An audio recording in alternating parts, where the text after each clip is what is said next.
Hi, hi, Patrick. Welcome back. Happy New Year. It's hot weather today in Sydney. Novak Djokovic is being deported from Australia from the Australian Open. How do you feel about that? Well, I think it was the right result for perhaps the wrong reasons. Yeah. That's more. It's kind of a. There were several kerfuffles. Lots of people did the wrong thing. See, he basically refused to get vaccinated, Patrick, and he shouldn't have gone through all this mess, and he's possibly facing a 3-year, what do they call it, ban from entering Australia? 3-year exclusion.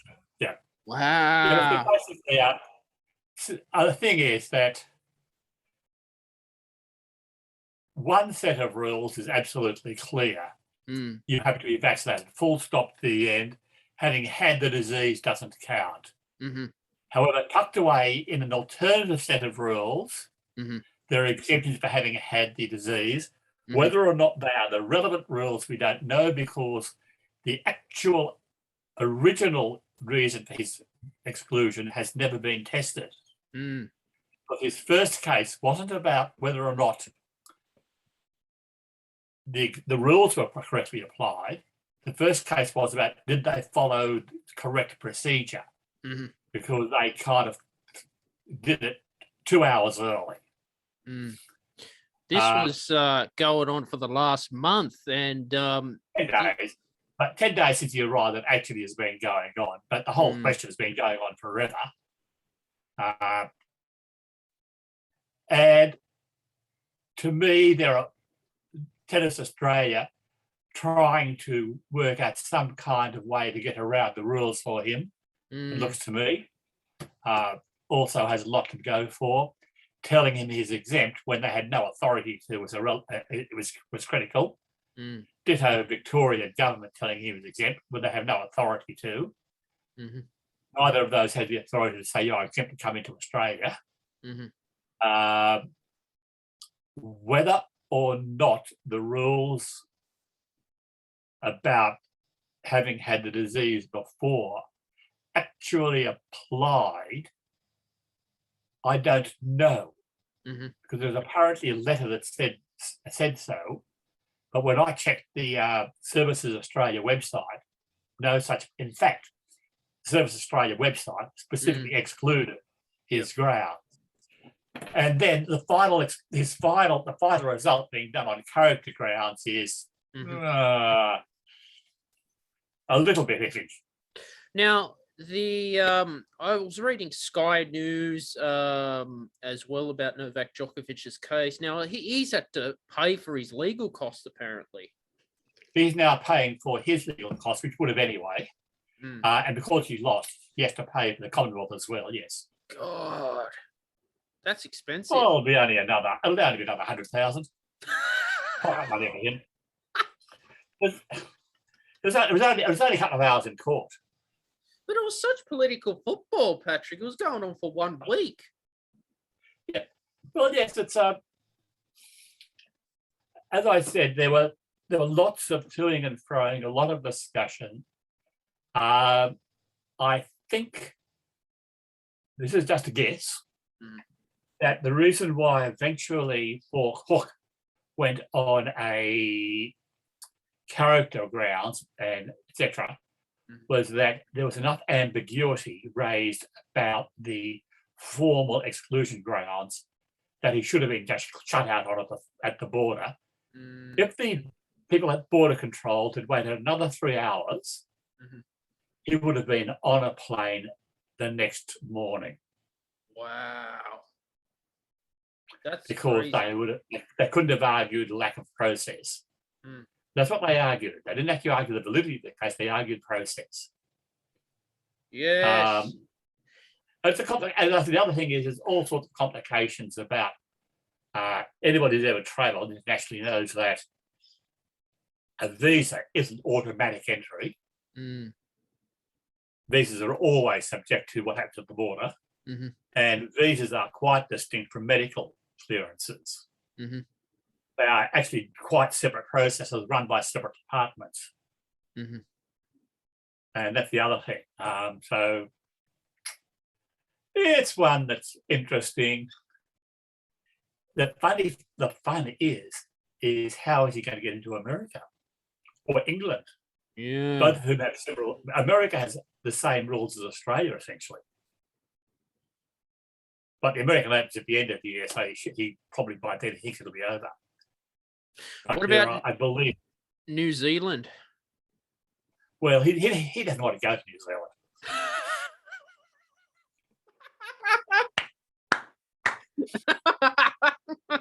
I won't say who does. New Zealand has probably similar, at least as tight. Most countries have vaccination rules. Most countries have some kind of exceptions to these rules. But most countries have vaccination rules. And those vaccination rules, as I said, are always quite separate from visa rules. The visa is about who you are, what kind of person you are, and the vaccination rule is what the status of your health. And they are quite separate because your health status can change, your vaccination status can change. I could apply for a visa for Tanzania, as I did 6 months in advance. When you arrive at the border, you are asked for your vaccination certificate.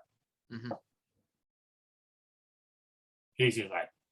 Yeah, that's the thing about traveling. I mean, so he just believed that I could do what I want, basically, because I'm the world number one. I don't know. He believed.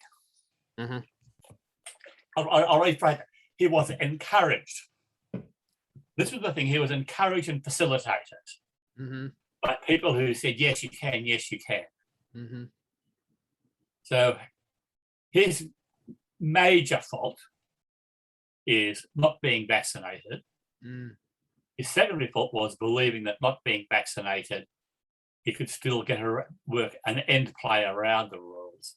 He's had COVID twice. Yeah.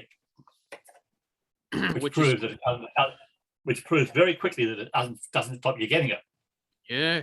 Now, even being fully vaccinated, this has been ridiculous with the PCR test and the rapid antigen test. You can't even get a test, Patrick. Anthony Albanese was in Queensland, and it's just people are just overpricing the rapid antigen tests. Well, it's funny. This is one of those things that's been talked about everywhere. I'm one of probably 20 million Australians who doesn't give a rat's ass. Talk about the rat. Yeah, yes, you got to think. Because I'm currently healthy at the moment. Yeah. And I can see no need for a test. I'm not in a position where I need testing. Because the PCR tests, the proper tests, they're all booked out, Patrick. Well, interestingly, the last time I walked by the centre down in Queen Street, there was a queue of 10 people. 10 in Narellan. It was packed before Christmas, Patrick. Oh, that's before Christmas. This is last week. Yeah, I was quieting down now. Well, oh, good. Before Christmas, because they all wanted to travel. Yeah, they wanted to go away for Christmas, so they had to get their test, and the only test that was allowed was a PCR. Because up until just before Christmas, rats are no good. Rats aren't allowed.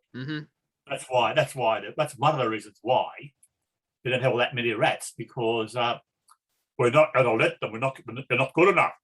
So the chemists, people weren't buying them. The suppliers weren't buying them because they weren't going to be able to sell them. Exactly. And it's just a mess. It's just a mess. It has been. It has got into a mess. I mean, last time we talked about it, you remember I might have commented that, hey, they are making it up as they go along, legitimately, because they had to, because there were no rules. I mean, it wasn't a constantly change. So they did have to make it. They did have to invent things on the fly. And they were allowed to make mistakes. But this time around, we've had lots of time, lots of warning, and these are just fairly straightforward, fairly routine things that they could have done. I mean, the rats, they could have agreed to rats 6 months ago because everywhere else in the world agreed to rats 6 months ago. But Now, no. Joe Biden brought in the vaccine mandate as well, and he's telling everyone to get boosted. But even being vaccinated is not stopping the Omicron variant. You can get it. You get any variant vaccinated. What the vaccination does is, and remember what I talked about the last time? Yeah. It makes your body more capable of defending itself against it. So instead of going, you go, oh, I'm a bit sick today. Yeah. Yeah, I'm a bit off today. Or in fact, and the difference between and that's being a bit off for most people. Well, that's the thing. Look, the Americans are apparently stopping the Johnson & Johnson, Patrick, because of the side effects. And they're going to the Moderna and the Pfizer. There are several floating around. There's the Moderna, the Pfizer, there's the Novavax that's floating around now. I mean, if you go into the Moderna and the Moderna and the Pfizer, the AstraZeneca is still around. Yeah. I mean, you go in and they'll give you a choice. At least when I went in for my booster before Christmas. And this was funny too. I mean, I tried to book in and it had a 3-week wait. I had to go to see the doctor for another reason. I said, I suppose they've changed the rules for the booster. I'm like, I'm ineligible. Can I have it? I said, oh, yes. Here you are. Bang. So they didn't make you get a PCR test before you get a booster? They didn't stuff you around? No, it was simply straight in. 4 or 5 months since I had it, which is 6. Then that dropped on the 6th of following, remember? No worries. Bang, in the arm, and away I went that day. Yeah. It's not like Sonic Healthcare turned me away at Waminda Avenue. I was pissed. Yeah. But and this is what's going on. A lot of news headlines too. I've been reading some stuff in the Sydney Morning Herald as well, which is interesting. Yeah. And Omicron is hanging around, and there's a new variant in Israel. Well, of course, there's a new variant. They're going to run out of letters in the Greek alphabet. I mean, there have been a couple. There have been a couple more after Omicron that have just kind of come and gone already. Yeah. I mean, we've gone through Omicron. I think we're up to about mu or nu. No, we couldn't do nu. Omicron, we're up to about phi, psi, chi, somewhere around there. What's next in the alphabet, Patrick? The thing is, I've never really learnt the Greek alphabet. Yeah. And at one stage I could have done the Russian alphabet, but I've forgotten that too. So how long you boosted for?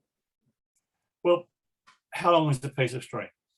6 months, is it? Or is it 10 years? They really don't yet know. I mean, the whole thing is we are dealing with a particularly effective virus that's going around saying, hey, I've got a great target.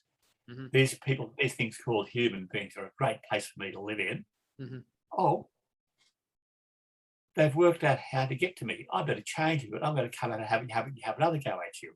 And it's just going to hang around. I mean, it's going to hang around for best predictions are 2 to 3 years. And, Patrick, do you have the cure for the coronavirus? No. There are apparently some treatments that work quite well if you are very sick. What's that ibuprofen? It's a tablet or something. The GP. Ibuprofen. Yeah, ibuprofen. That is a straight analgesic. That's an over-the-counter medication. That's just it's an alternative to Panadol or aspirin. Yeah. It is another one. It is a fever-reducing pain reliever. That's all. And they're recommending because it has the minimum side effects with the when applied with the things like Neuramol, brand name. Oh yes, it is just a straight analgesic, straight pain reliever. With, as I said, a lot of them do have fever reducing capacity as well. That's all they're trying to do. They're trying to treat the symptoms. They're not trying to cure you. Just making you feel better. Because as I said, if you've been vaccinated, every chance that you get it, all you can do is feel it. So they treat the symptoms, make you feel better. If you feel better, you get better. Basic medicine 101. If you feel better, your body is relaxed. So your body's able to say, "Oi, you bloody bug, get out of here." Whereas if you're all uptight and tense and twitchy about it, the body's saying, "Oi, heart, slow down. Oi, brain, stop working. Oi," and it's doing too many other things, and it loses its focus on getting rid of the bug.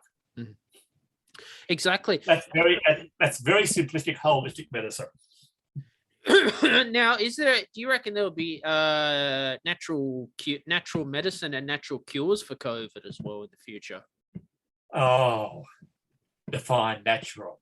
Like herbal teas, green tea, stuff you get from the chemist. 3 tips of 5/8 of bugger all chance.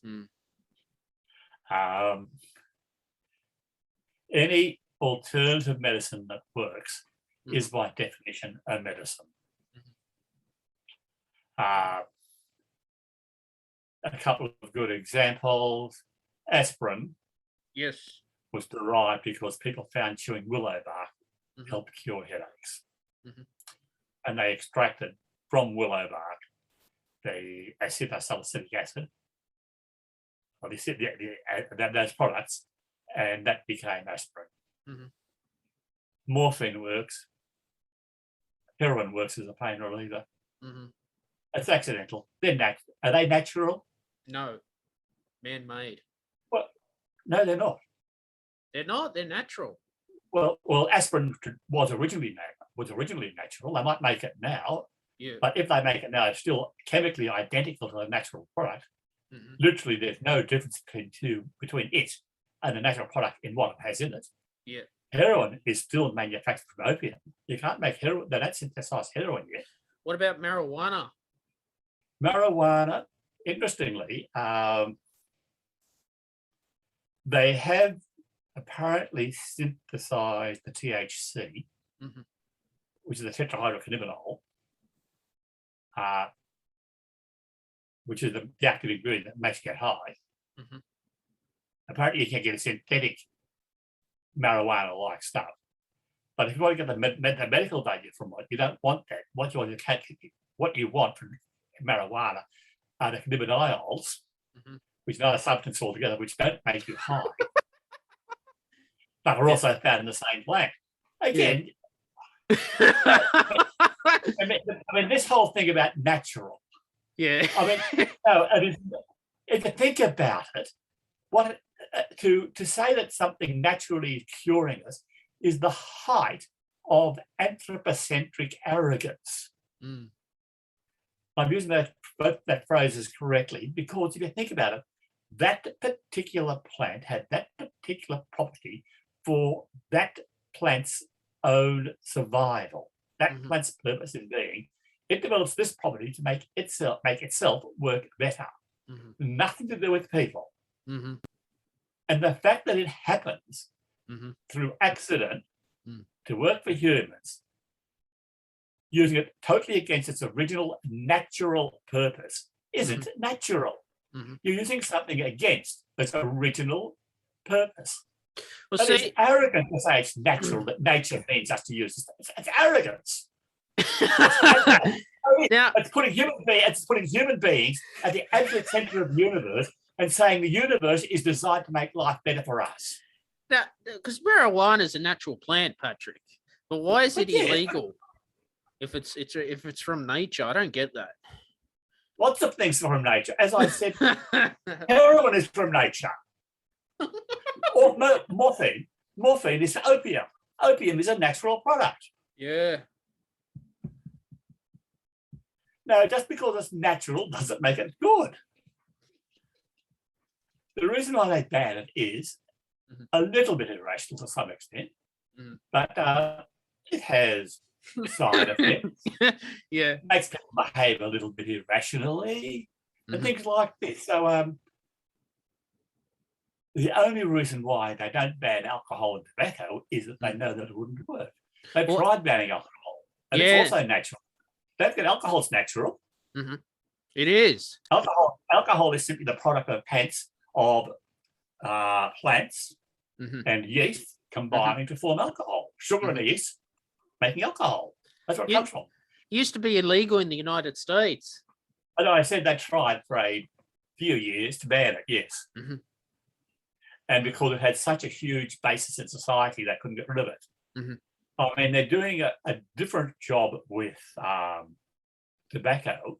They're making it unpopular rather than banning it. They're making it harder to use, but not actually banning it. Well, see, why does the government put tax on alcohol and cigarettes? Well, one of the reasons, there are two reasons. One, because people stupidly buy them. Yeah. Seriously, it's one of the reasons. Yeah. And people buy it, and it's a luxury type purchase. And it's not, for most people, an essential thing to stay alive. So they feel justified to do it. And the second one is, certainly with tobacco, is to some extent to try to dissuade people from buying by pricing it out of the market. But mainly excise is about the fact excise is on products that people buy as a kind of a luxury item. I mean, there's a similar argument on petrol. Yeah, petrol's expensive. A third of what you spend on petrol goes to the government. So yeah, no, excises are government charges on things people need that are absolutely essential. I mean, all sale tax is the same thing. We think about the goods and services tax. The goods tax is just that the government is taking a little bit of money off every sale. Do you believe the government's taking more and more money every year off taxpayers? No. Australia is still a relatively low tax country. You serious? Yep. Shit. It's just that we see it. I didn't know. Oh, yes. But everything's expensive, Patrick. Like food's expensive in Australia. This is, well, partly because of the size of our market. I mean, if you have a market of 500 million people, you can manufacture widgets by the hundreds of millions. If you have a market of 26 million, you're going to manufacture widgets in tens of millions. It's a factor of scale. Well, let's talk about the relationship with China. The government's trying to make. That's what I really haven't looked at much. It's to do with trade, isn't it? Kind of. No, you have to say kind of. In the last 20 odd years, certainly since I was there, China has done two things, or three things. Firstly, it has improved its industrial capacity enormously. Wow. Well, China is now making things and making them very, very well. They have a very large labour supply, so they can make things very well and very cheaply. That's the first thing. And that already is a problem for other countries who can't make the same thing at the same price. This is where, for instance, Australia has that edge, that we have very, very good steel, iron ore, and very, very good coking coal. And for China to make all of these things, they need steel and coal, coke and picker. So we can sell them things and we can buy the things they make. So we'd end up too badly in that game. That's the first thing.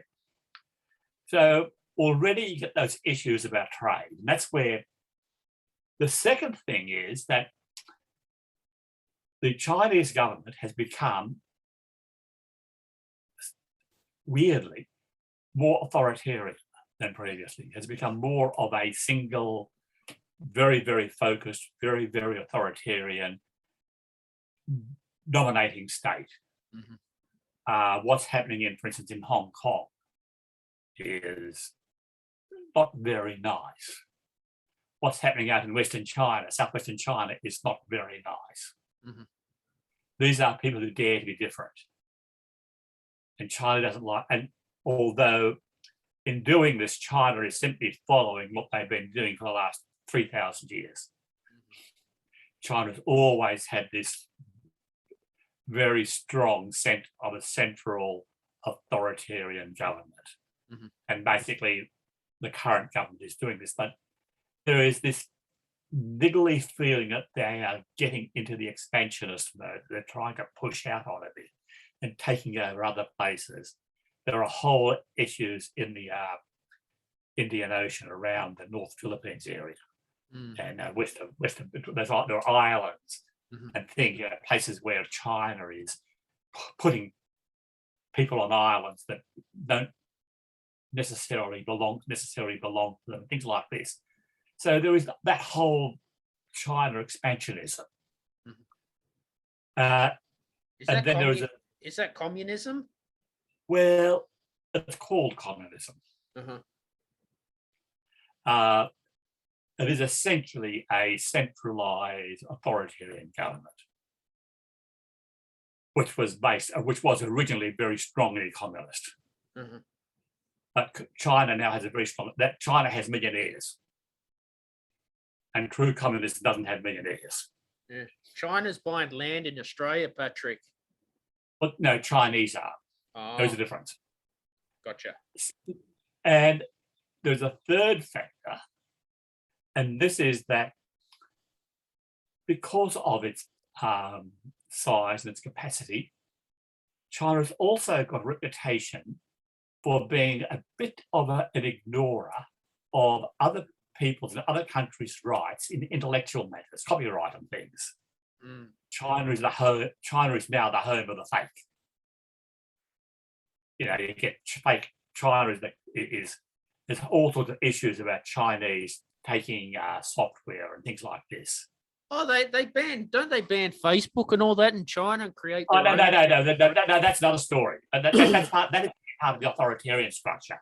Yeah. But there's also issues of Chinese effectively stealing other people's intellectual right, stealing copyright, or breaching patent laws and things like this.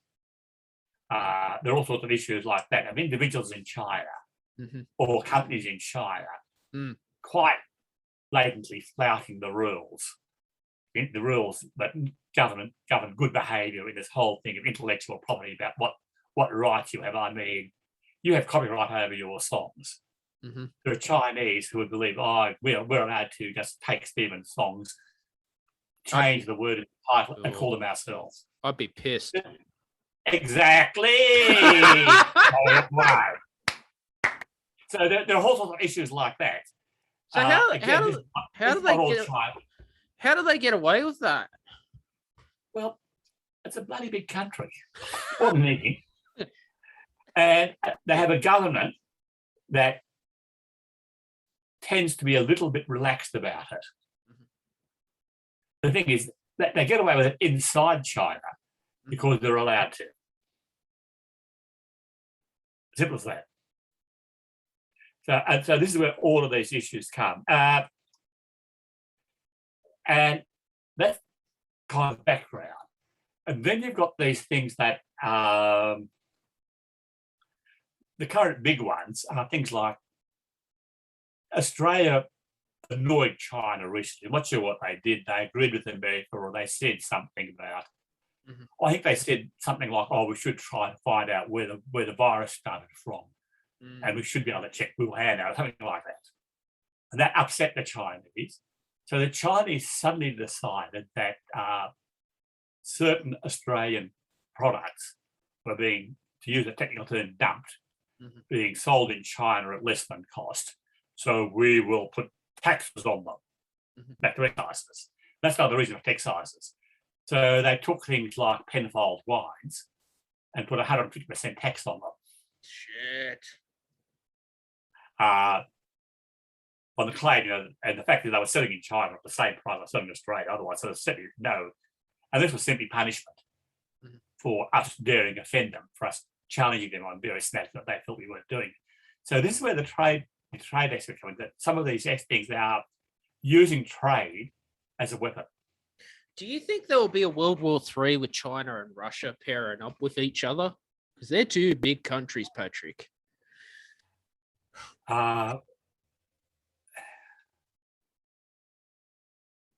knows. Mm. China and Russia, at the moment, there's no major conflict between them that I can see. Russia is buggerizing around on its southwest, on its in the around Georgia, which is the east end of the Caspian, east end of the Black Sea. Sorry, the Black Sea, which is that body of water above Turkey. So Russia is buggerizing around in that area, in the Crimea, etc. Again, where they've been buggerizing around since half a league onwards, the Crimean Wars. They've been buggerizing around that area, and Ukraine, and Crimea is, the Russians have taken over. It actually was Ukraine. So the Russians are buggerizing around in Ukraine, which was part of the Soviet Union. And there's this they're kind of playing, hard to see what's going on in there. So that's where they're playing games. The Chinese are playing their big games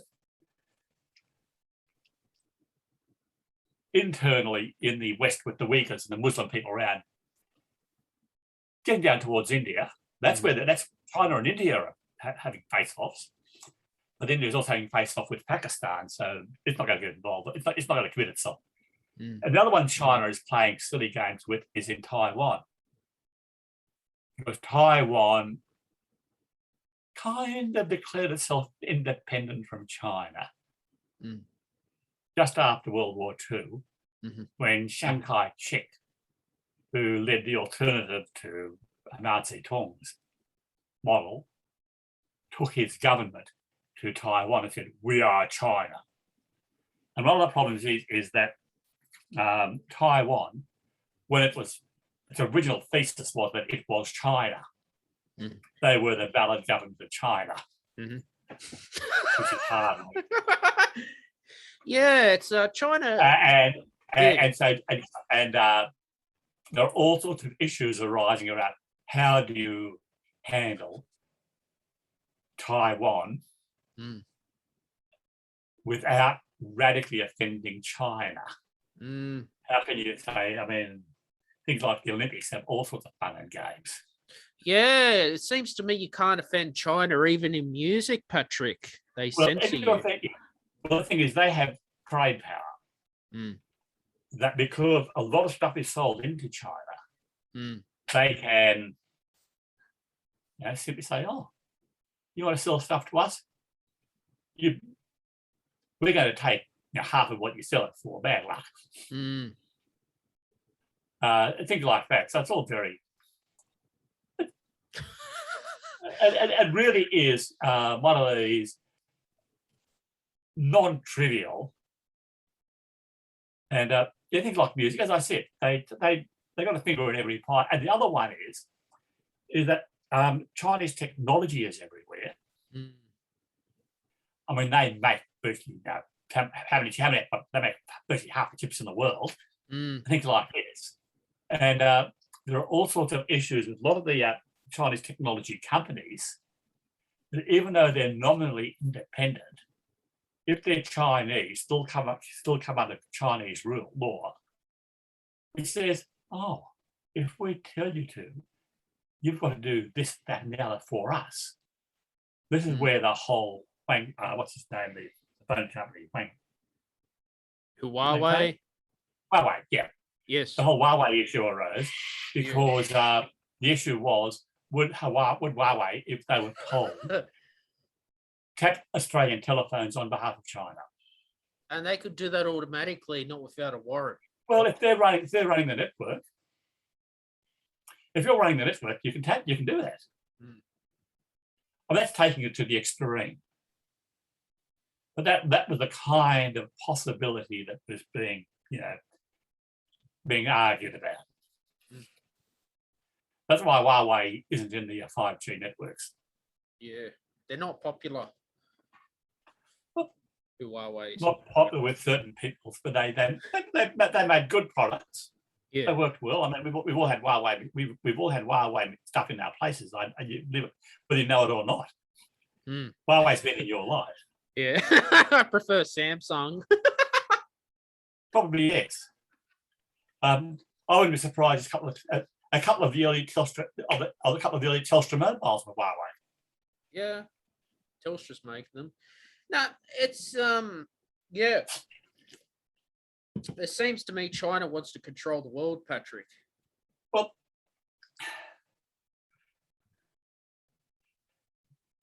this is one of the products of empire. And the Chinese is effectively an empire. China is not really a single nation. When I think about it, it is 1.5 billion people. That's a significant fraction of the world population. They speak, 30 or 40 different, they speak 100 different languages at least. I mean, there are red-haired Chinese. I mean, that red-haired, fair-skinned Chinese. It is a ginormous power. One of the problems is that whenever you have a big power like this, you've always got borders. And the problem is what happens at the borders is that you get this constant fear that somebody might come in over the border and reduce our power. So the only way we can stop people coming in over our borders and reducing our power is for us to go over their borders and reduce their power. So it is a paradox of empires. Basically, they are forced to keep expanding. You see, like Russia make it very hard to visit the country with the visa for Australians. Well, lots of countries use that. I mean, I got a visa to Russia, and that was quite straightforward. But you had to be accompanied everywhere. Yeah, they're very. In China, when I went to China last, we had to be accompanied everywhere. So Australia makes it quite hard to get to visa. Well, not for America and Canada and America. It's easier. You've never had to apply for an Australian visa. No, I've had an ESTA visa. Huh? An ESTA visa. Yeah. So that's the thing. You see, I know that the occasions I've had visas in the United States, that was straightforward because the first time it was essentially a transit visa. So there were no issues. So I was going to be there for 2 weeks and I had an airline ticket out in and had an airline ticket out. So they kind of had me nailed down. But the second time I had to jump through a few hoops to get a visa for the United States. Shit, how long did you wait? Oh, not a huge amount of time, but it was not trivial. You had to, as with all visas, you had to establish that you're a good character. That you don't intend to stay there and work. You tend to stick by the rules of the things like this. That you have to prove you have money behind you, basically. Things like this. So now, most countries have sometimes they're not as visible as others, because a lot of countries, because we have similar systems, virtually accept each other on the nod. They'll take us on a nod because we're mates. I notice if you know Puerto Rico. Yeah. The Americans don't like people come from Puerto Rico because there's a lot of drug problems. What a load of rubbish. Yeah. Puerto Rico is that's just that's West Side Stories, pseudo history. There are a lot of places in the American immediate sphere with a lot of drug problems. So it's nice and easy to say, oh, those Puerto Ricans have a drug problem. We'd also say those New Yorkers have drug problems. You'll probably find as many, and certainly you'll probably find areas of New York that have worse drug problems. So that's LA airport for you, Patrick. No, I know about that, but Puerto Rico is one of these weird things. It is actually a dependency of the United States. So the United States runs it, but it's not one of the states. America still has colonies, despite the fact that they said we can't be a colony. We're not allowed to. We don't want to be a colony, despite the fact that their whole revolution was about throwing off colonial states. They still have what are effectively colonies around the world. I mean, Puerto Rico is the most obvious one because it is the one that's just off America, and people just travel to. And in fact, I believe Puerto Rico represented in the Senate. But places like until late last century, Hawaii wasn't a state; it was a dependency. Alaska was only a state towards the end of last century. It was a territory, a different kind of thing. But things like American Samoa. There are places that are American, but they're not America. They're American, but they're not American. Have you heard of that place called Pine Gap? I know about Pine Gap. In fact, I've flown, as planes do, fly over Pine Gap. Over Pine Gap. It's in Australia. What's an American base doing in Australia, Patrick? Because you go out into the middle of the outback, kind of west of Alice Springs, I think, from memory. Yeah. Right. You go in the middle of Australia there, and you can see from there most of the southern sky, which means you can see all the satellites that are in that southern sky, which means you can communicate with all of those satellites that are in the southern sky. That's what it's about. It's about communication. Gotcha. It is a natural. That is why we had the dish for the moon landing, or the Honeybilla in Canberra. That's why they don't use dish anymore. They use the Honeybilla, which is the ones in Canberra, for the same reason. You have to be able to see. I mean, they have a similar basis probably there in southern on the South American continent. That the world turns. Let's talk about immigration in Australia. Now, people arrive in Australia, and if they suspect you're doing the wrong thing, they could look through your phone and everything at the border. I mean, at the border, as I said, getting back to my earlier comment about visas to enter in Australia, visa doesn't guarantee you the right to enter. Visa. What the visa does is it gives you the right to present yourself. And it says you're past the preliminary checks. At the border, they can do, at any border, in any country, they can do just about what they want to check out whether you are a fit and proper person. I mean, if my phone is full of instructions for making pipe bombs, to take a simple example, then, hey, they're not going to want me crossing the border, are they? No. Simple as that.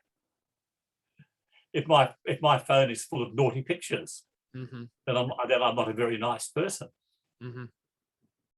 If my phone is full of messages to people whom they know,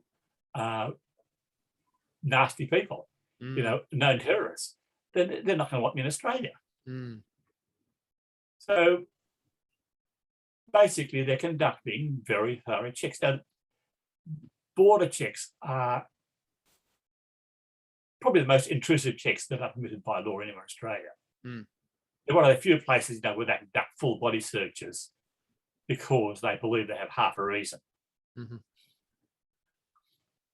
They don't need huge. They don't need as much as say the police do. So yes, I mean that's why border controls are always to be taken seriously. Mm. You never crack jokes in border control. Exactly. Like, you get people coming overseas, say they met someone online and all that. They don't like that as well. Well, again, because it's a very, very vague relationship. Mm. I mean, you met somebody online, good God. Poor old Joe Bloggs over in, poor old Mary Smith over there in England might think she's met this wonderful 16-year-old, a 24-year-old millionaire, and in fact, she's talking to me. Mm. Yeah. Exactly. I mean, it is not an established, solid relationship. Exactly. So when they when they turn you away from the border, they just put you on the next plane home. Well, generally yes. Even if even if you got no money for the airfare. Oh, they will just say you owe us. Oh. That means that after the statutory 3 years apply before you're allowed to come back, you won't be allowed to come back until you pay. Mm. If you owe them a debt, then they won't let you in. Mm-hmm. That happens all the time. It happens not as often as you might imagine, mm-hmm. but it does happen all the time, yes. Because they stamp it on your passport and it's recorded, Patrick. Oh, your passport is a fascinating document, yeah. Now, Novak Djokovic, is this going to affect his future travel to Australia since this deportation? Formally, if he wants to come next year, mm-hmm. he'll have to apply for an exemption. Because anybody who is deported rather than leaves voluntarily, I mean, there's the thing, if they catch you at the border, the first thing they do is say, "Hoi, you really shouldn't be here." Mm-hmm. If you say, "Oh, bugger, I shouldn't, can I go home?"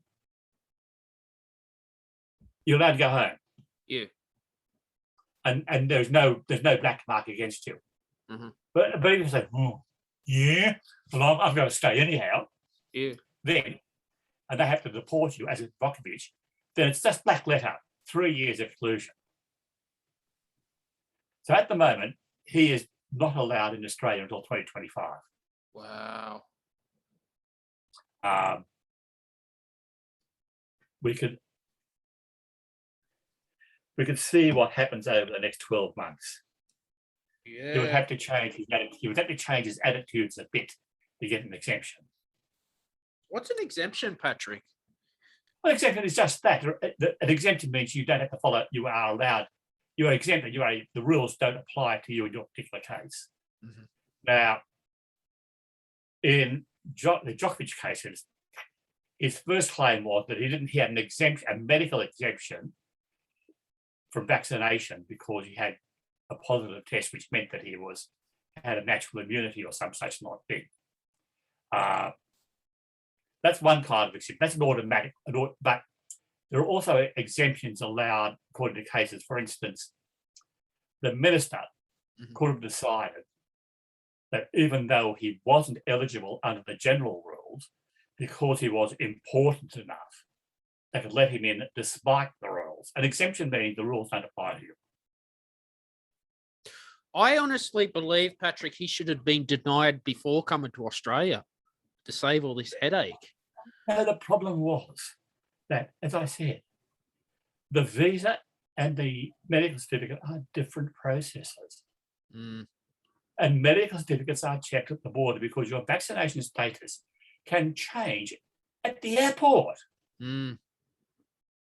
There is a real issue, however, is being allowed to board the plane at the other end. Because there is, in fact, a requirement before they allow people onto planes mm-hmm. that they check his landing status. Mm-hmm. So but the trouble was he had so in Dubai, mm-hmm. this is where it applies, he presented some form of exemption that he claimed he had, and they accepted it. Mm-hmm. And he had a valid visa. That box is ticked. But he also had presented some form of medical exemption certificate that allowed him on the plane. Mm-hmm. If the system had been correct, fully applied, then quite probably that document should not have been issued. Probably, but again, I'm not aware. I have not been part of all the documentation. I don't know what letters he had, who wrote to him, and what he had. But I do know that, as many people have said, in answer to that, Jay said, what more he could have done? He could have got vaccinated. End of story. He could have gotten the Johnson & Johnson. He could have got any of them.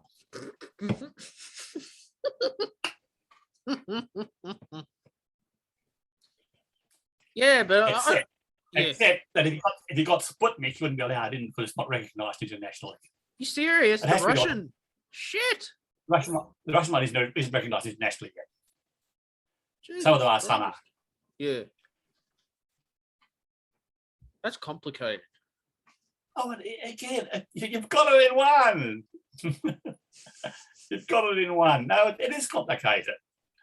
Mm. And it's not an easy thing at all. Here's a question about borders, Patrick. Now, if you get a criminal record and you've done it 30 years ago, can they still deny you entry, even if you? There are three factors involved here. And I don't think you've got a 30-year-old criminal record, so No, I'm older. No, I'm just joking. I'm saying that because I'm considering your age. I watch security. No. Now, to a large extent, it depends on where you're coming from. Mm. You see, in Australia, for instance, for police checks, records are expunged after 10 years for most crimes. 10 years after you've served your time, it doesn't count. If you committed a crime 30 years ago, and you got 30 years, and you served 30 years out of a life sentence, then no, you wouldn't be allowed into Australia, because in fact, it's still only the sentence. It is the amount of time since the end of your sentence that they take into account. If you were released more than 10 years ago, or your sentence was finished more than 10 years ago, then in most cases they'll let you in because they can. Because it is accepted, but again, it depends on the crime. That is true. Mike Tyson had trouble getting into Australia. Anthony Mundine had trouble going to the America, didn't he? Similar kind of thing, yeah. Because that's it. I mean, you get. I mean, it is particularly crimes of violence and things that tend to count against you for the rest of your life. I mean, a little bit of embezzlement and all. You're just a businessman. You're just Donald Trump. That's it. No, a little bit of investment, a little bit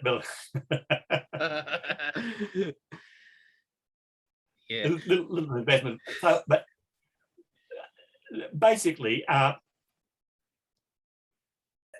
having committed a serious crime at some time in your life definitely will be a black mark against you for the rest of your life. But it depends seriously what it was. I mean, if you're convicted of break and enter, you stole $50 worth, you stole a $200 TV set, and you got 3 months suspended sentence. They'd probably say, oh, no worries. But if during that same break and enter you hit the householder over the head and you got 20 years, they'd say, no way. Or at least some serious time. How do people come to Australia illegally? You remember the boat people were having a few years ago under Kevin Rudd? Let's get. This is something that's really important. there is no law that says you can't come to Australia. They are not illegal. They were never illegal. But they deport them if they catch them. But they were unauthorised. They were not permitted. That's the difference. They are what are technically called unauthorised arrivals. If you're an unauthorised arrival, then just like Djokovic, your paperwork isn't in order. Your paperwork's not in order, goodbye. Although most of the people who come by boat have a second part of the story. There's most of those are claiming refugee status. And once you get into the world of refugee status or asylum seeking, and they're related but slightly different, then a whole new set of rules apply internationally. But essentially, there is no such thing as an illegal arrival, an illegal person. It was language invented by the then government to win an election. Under Tony Abbott, they were going to Nauru. Yeah, well, that's it. I mean, ever since then, no person who arrives as an unauthorised arrival by boat had been allowed. And for the purpose of this, they actually made all of us. Australia has what's called an immigration zone, which is the area that if you get into, you're in Australia. And they said no part of Australia, all of Australia is outside this immigration zone. So all of Australia is outside Australia for the purpose of this act. See, what does the Australian Navy do in that situation when they get refugees? Okay. This is, oh, God help us. We're going back to the baby's overboard, etc.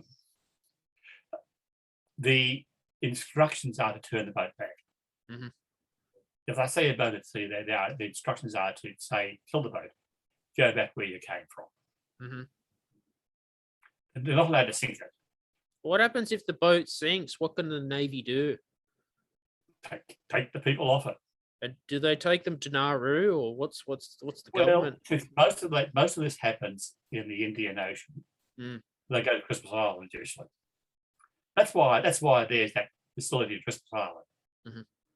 That is where if anybody coming down through that Indonesian route is picked up by the Navy, the Navy says, "Oh, it's not very far to Christmas Island. That's where we'll take them," and it is way out. It's an external territory of Australia, so they can't pretend they're not in Australia.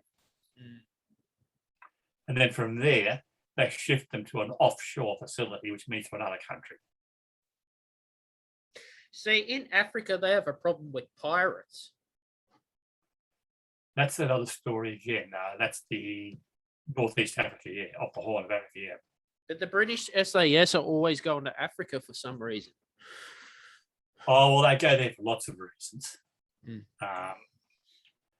The SAS would not be a very good pirate chasing force because I don't think an aerial service is much good with boats in the middle of the water. If you think about it. No, no, piracy is a naval issue.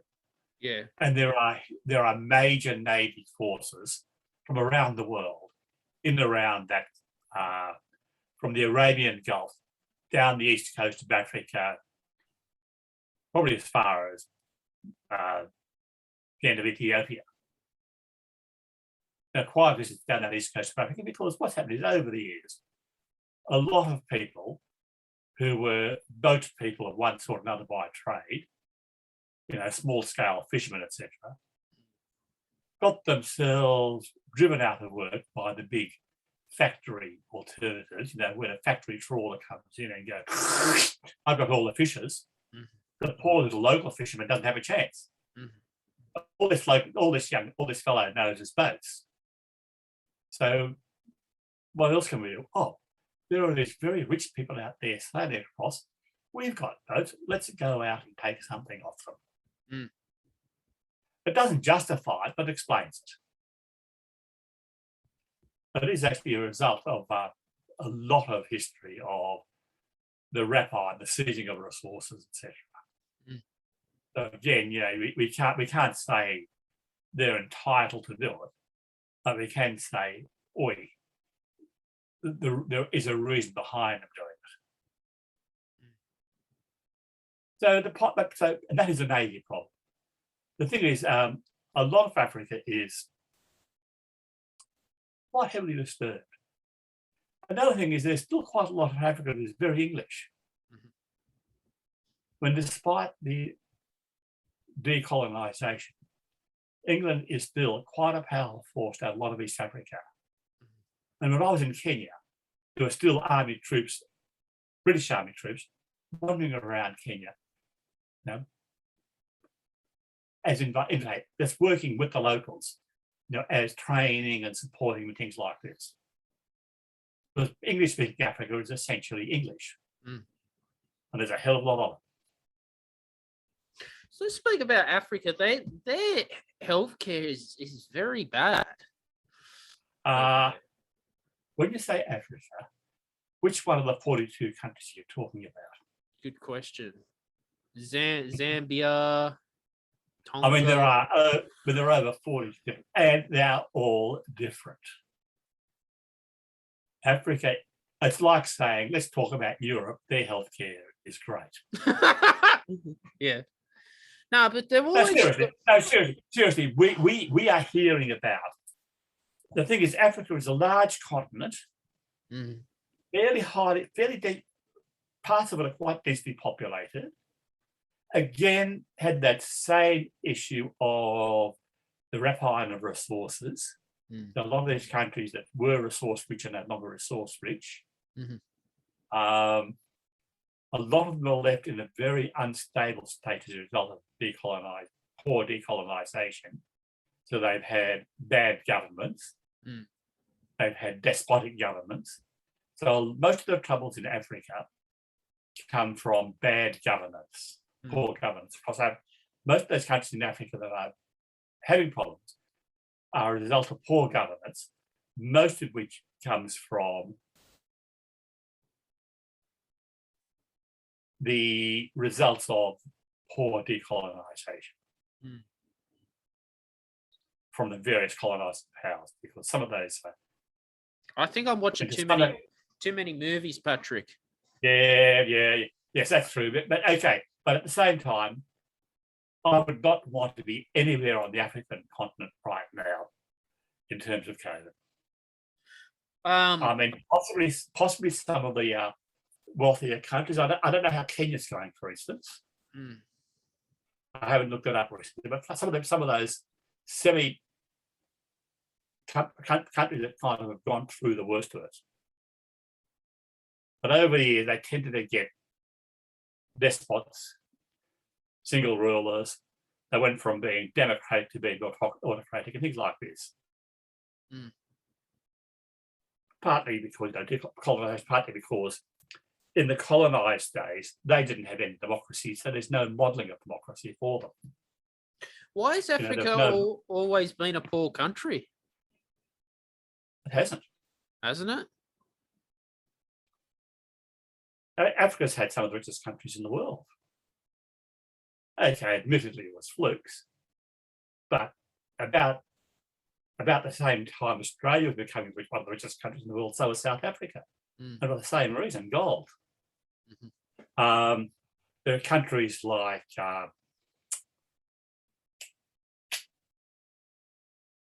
Nigeria, which are major oil exporters.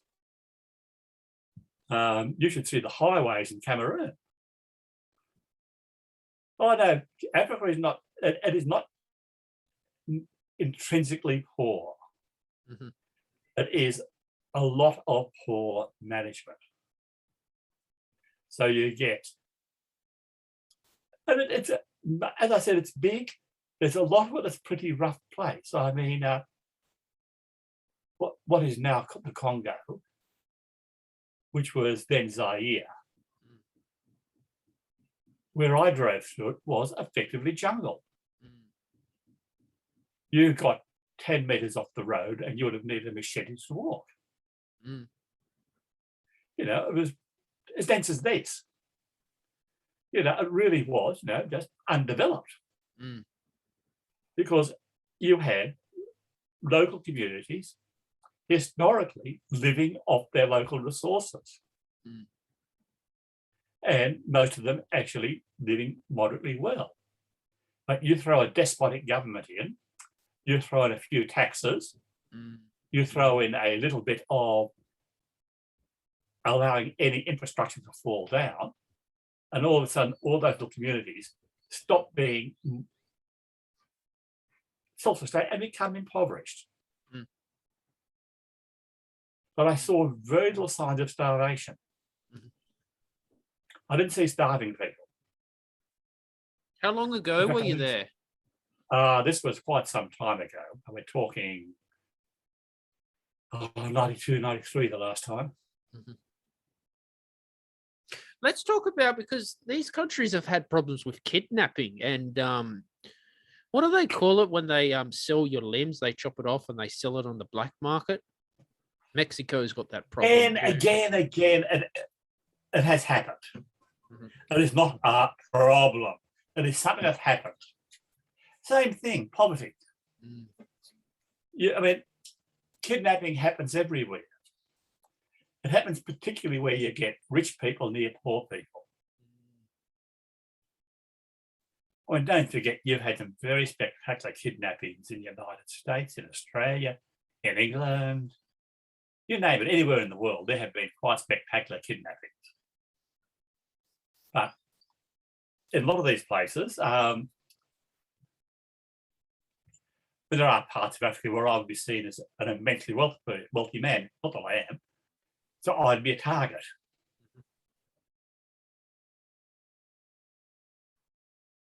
Yeah, and again, most of this comes from desperation.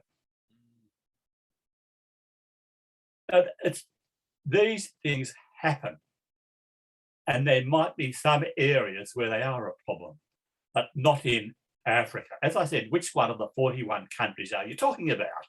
I mean, that's not, Africa goes from Egypt to South Africa to Morocco. Now, they're three countries that are so different. They might be on different planets, let alone different continents. Is it when you went through the border in Africa, was it easy for you? Most borders were fairly straightforward. I'd say, yeah, most of the time, yes. I mean, I made a mistake at one border. I miscounted the money, but that's okay. That was my fault. Mm-hmm. Became a nice little bribe for the man at the border. But yeah, no, most borders were fairly straightforward. They check you out, they'd count your money, they look at your paperwork. Mm-hmm. They'd have a quick look around the vehicle, make sure we weren't smoking anything, and they let us through. Mm-hmm. I'm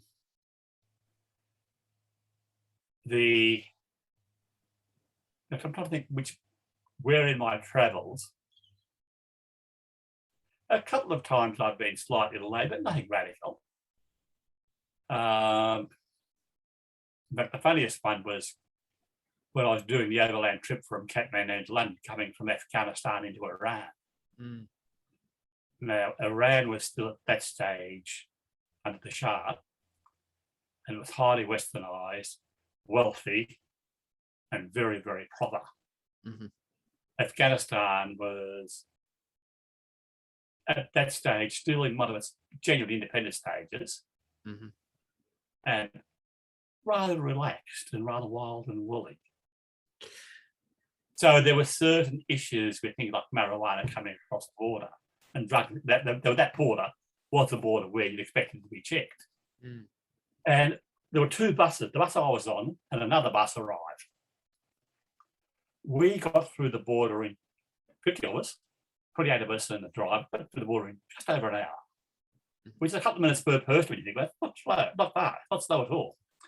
The Viking bus took 12 hours. 12 hours? Shit! Because we were a brand new bus with all of us properly dressed people, all neatly shaved, seriously, all wearing good clothes. Uh-huh. And I wouldn't be surprised if a little bit of money got passed as well. The Viking was a tatty old bus full of scruffy-looking 20-year-olds. Mm-hmm. Okay, who's going to be the bus full of marijuana? They took that bus to pieces. Yeah, they stuffed them around. They took them to pieces. They took the bus to pieces. Oh, Patrick, they'll look through everything. Exactly. And in that case, they did. They literally took the floorboards up in that bus. Did they look through everyone's suitcase? They did. They opened every suitcase. They actually opened my suitcase in that corner. Yes. I was one of the 4 people whose suitcase they opened. They said, you, and you at random.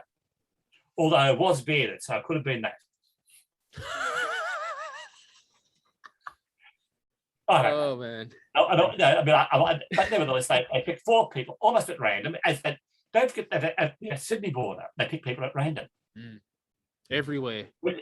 Now, at the Sydney border, what happens is that when you come and put your passport out, present your passport, they have a list of people who are potentially suspect, and they will mark those automatically. And also, they've got a random system where every 10th person or every person named something like this, they have a random system where they say, okay, we're going to mark that person for customs check. And then when they put a little tick or a cross on your pass, and when you get to customs, they look at this, and there's a little, it's not actually a tick or a cross, but there's some kind of mark. And they say, oh yes, sir, would you mind if we check your bags? Quite at random.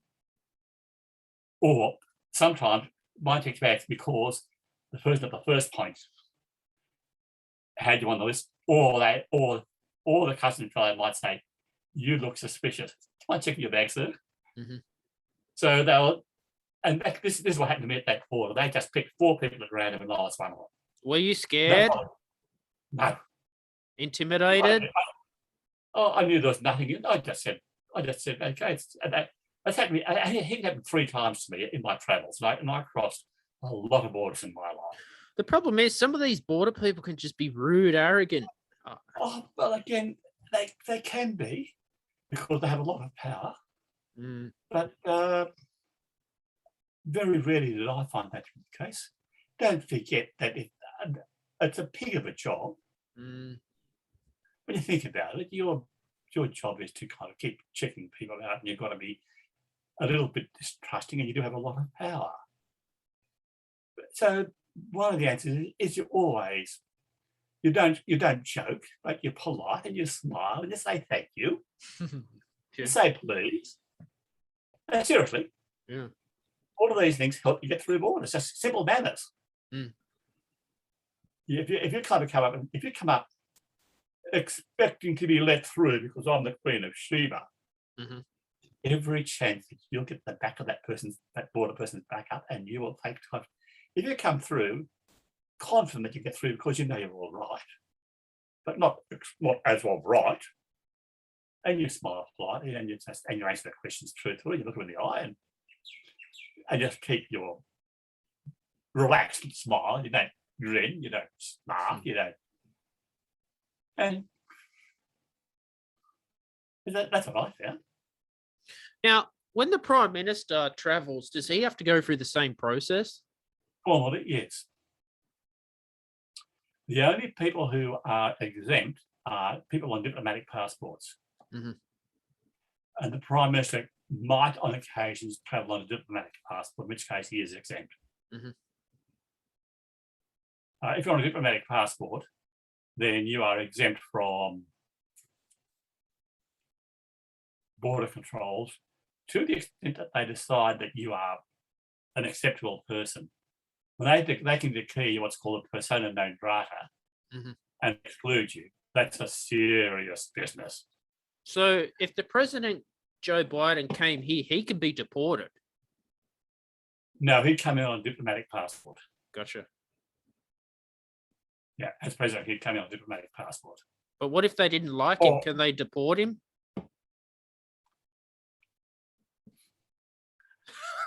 They they can withdraw his status if they really wanted to. But my God, I mean, this is, don't forget, this is what happens in spaces like in cases of spies and things. You know, where spies go back to their embassy and they have diplomatic immunity. You know, you have a diplomatic immunity. I'm sure you saw Die Hard 2. What Die Hard 2? Lethal Weapon 2. If you have diplomatic immunity, then basically you're exempt from the laws, although they have actually softened that a bit nowadays.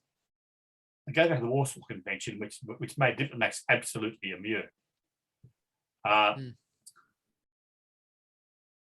What happens is the host country can declare you a persona non grata, which means you are no longer welcome. You still have immunity, but you've got to get out. That's all I can do. They can effectively deport you. That's about all they can do. But if Biden came in and shot Aldo, then he would declare persona non grata and deported.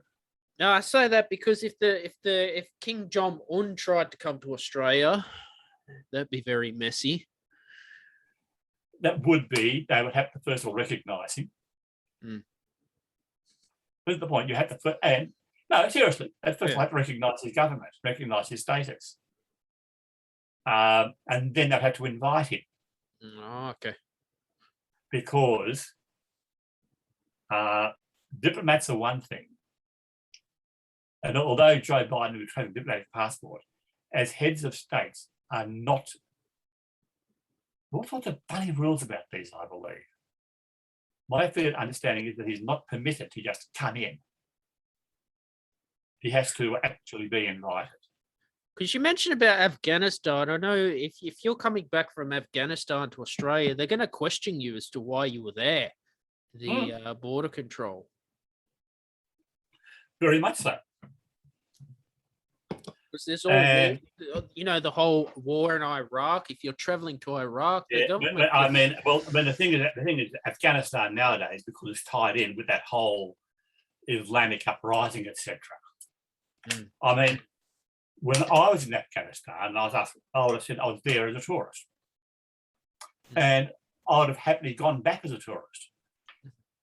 In fact, I would have happily gone back when I got back into Australia. I'd have happily, and I mean happily, gone back to Afghanistan. But it was a place that really impressed me. The Afghanis impressed me. Did you see any soldiers? Not a huge number. You didn't see I saw more in Pakistan, and that was accidental. What, American, Australian troops? Very few foreign troops at that stage. This was 75.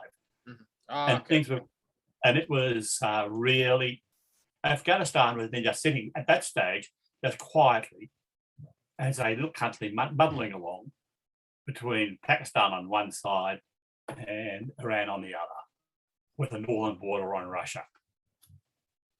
See, the Australian cricket team have a hard time to go on tour Pakistan.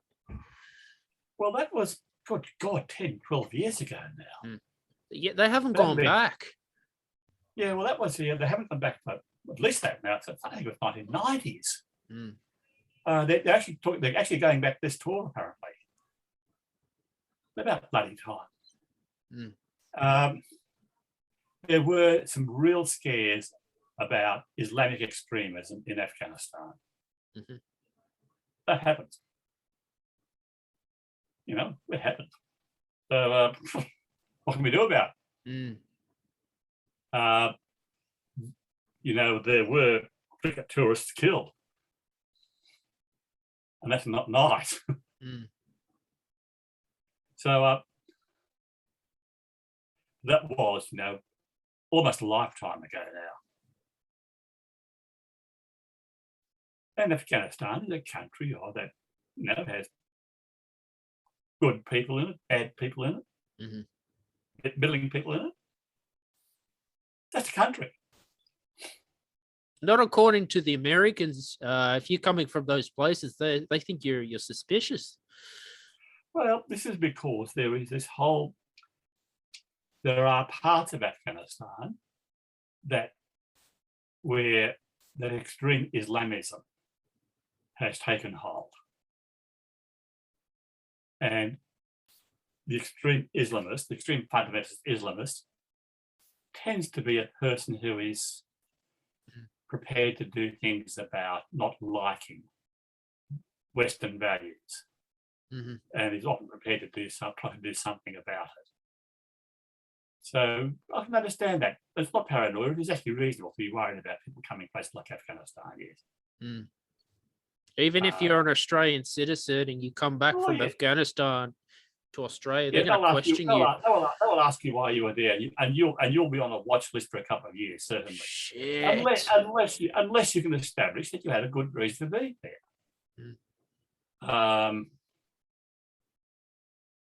I mean, if you were in Afghanistan well, you can't do it anymore, but you can no longer investigate the Damian statues, but they're no longer there. But on an archaeological trip, Afghanistan is, like all of that part of the world, absolutely full of interesting archaeology. It's a huge place. Afghanistan's not all that huge. Afghanistan isn't all that big. Now, if you're in the military, do they have to have a visa when they go deployment, or how does that work with the government? I think they travel as a unit. So the unit travels on a unit travels as a unit. As I said, these are the kind of technical things I've never had to worry about. I've never been in the army, so I've never been deployed overseas. But there would be there are intergovernmental arrangements. I mean, before an army goes into another country, it has to be either invited or be an invader. If they're invited, then there's a government arrangement, and some form of visas would be issued. But I doubt whether they would go down to the layer of individual troops. But I couldn't tell. Maybe they do check individual troops. On the other hand, if you're an invader, then you're not going to have a visa. You're going to have a gun. Think about it. If you're invading for any reason, you don't have a visa, you have a gun. Well, technically, we were invaders, Patrick. Well, in some places, we were invited by somebody, or not invited by somebody else. That whole story. I mean, some places we were technically invaded, and some we weren't. I'm not, as I said, it's not something I'm really going to argue the bits and pieces of. Were we invited to take part in this conflict, or did we ask to be invited? I think like this. Now, some of these are,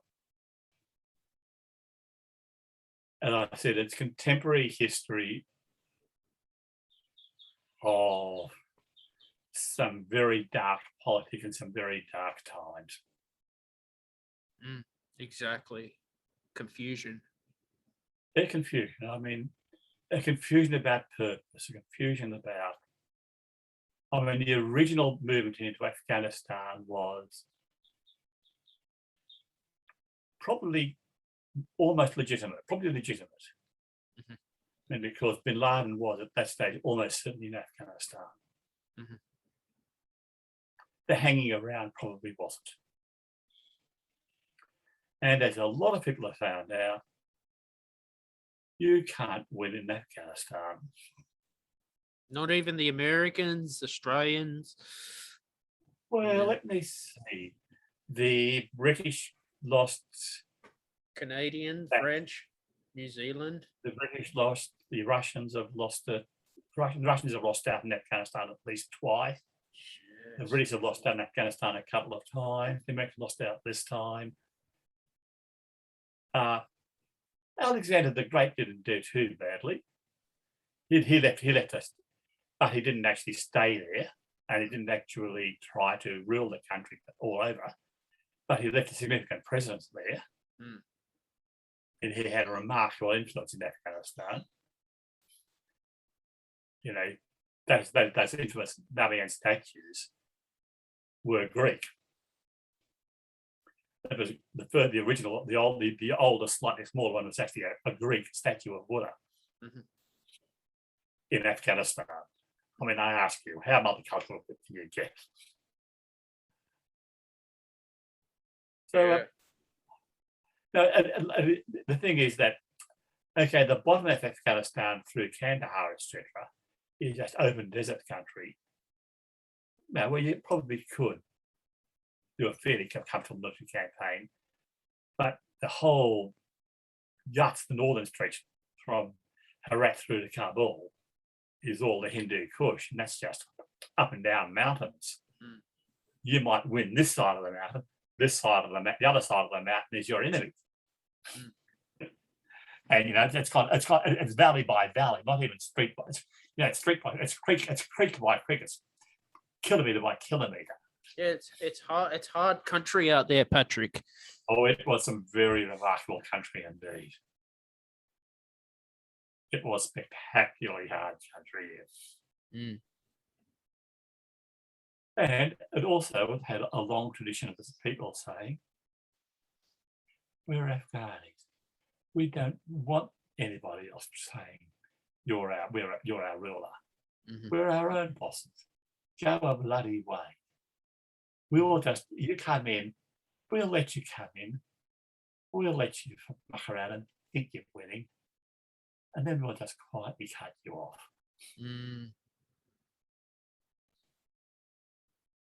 That's what happened. Here's another thing too, the Cardinal George Pell, they proved that he was innocent. Well, the Supreme Court of Australia. The Supreme, this is actually one of the problems with any kind of court trial. The Supreme Court of Australia said that he could not be correctly convicted. They said that there was not enough evidence to convict him. And I have since then seen some fairly heavy analysis of the evidence that suggests that they were right in that respect. However, so legally, we say Pell is innocent. It is not impossible for people to believe that he still is guilty, and possibly, as I said, I think the evidence just wasn't there.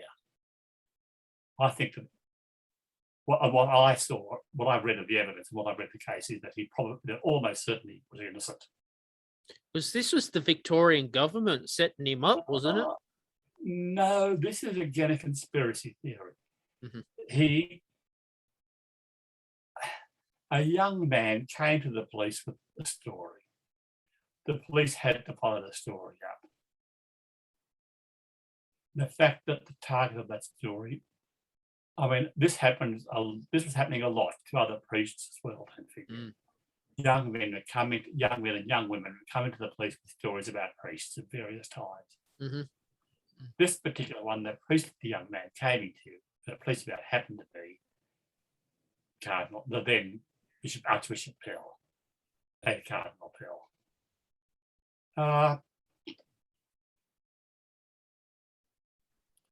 What about it? What happened was basically, would say they couldn't have not proceeded. This is one of the problems, is that why in some jurisdictions and in some areas there are these so-called statute of limitations, because it was impossible for Pell to prove his innocence. Because of the distance of time, Pell couldn't find people who could swear, no, we were in front of the church on that Sunday, and so was he.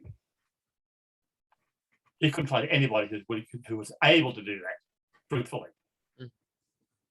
So he could not prove his innocence. What he had to do, therefore, was show that the evidence against him was weak, was flawed, had gaps in it.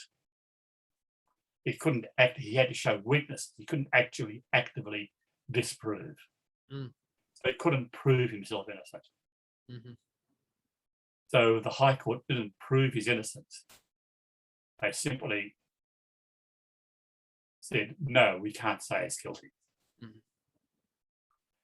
Which is, that's always going to be hanging over his head to some extent.